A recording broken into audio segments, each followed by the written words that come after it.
Sì, sono coda per votare perché ritengo che sia giusto, un giusto dovere del cittadino partecipare anche in questa maniera. L'importante è esserci. Sempre, sicuramente. Chi non esserci non paga, no? Il delegare a non paga. E mi stavo informando su come si fa perché sono quella dell'ultimo minuto, però sono molto interessata alla cosa, stavo appunto leggendo come fare.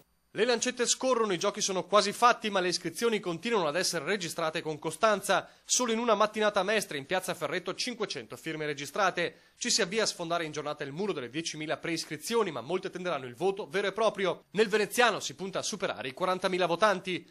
Il D-Day del centrosinistra alle porte per Pierluigi Bersani, Laura Puppato, Matteo Renzi, Bruno Tabacci e Nichi Vendola. È giunto il momento di confrontarsi con il popolo del centrosinistra e forse non solo quello. Diverse le scelte degli elettori. 2 euro, carta d'identità e scheda elettorale.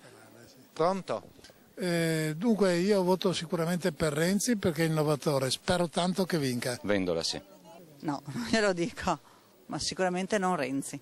Anche se il PD veneziano nella sua maggioranza si schiera con Bersani. Ha dimostrato in questi anni, sia come segretario del partito, ma quando è stato amministratore, presidente dell'Emilia Romagna, ministro, che ha le capacità per governare e per cambiare questo paese. I 120 seggi saranno allestiti domani mattina, prima del via alle urne, in serata lo spoglio e il verdetto, eventuale ballottaggio domenica 2 dicembre. In queste settimane non sono mancate polemiche preventive su un'eventuale resa dei conti dopo il risultato. E al di là di chi vince, sicuramente poi saremo tutti insieme per far vincere il centro-sinistra alle elezioni politiche del 2013, perché ricordo a tutti queste sono le primarie, non sono le elezioni politiche.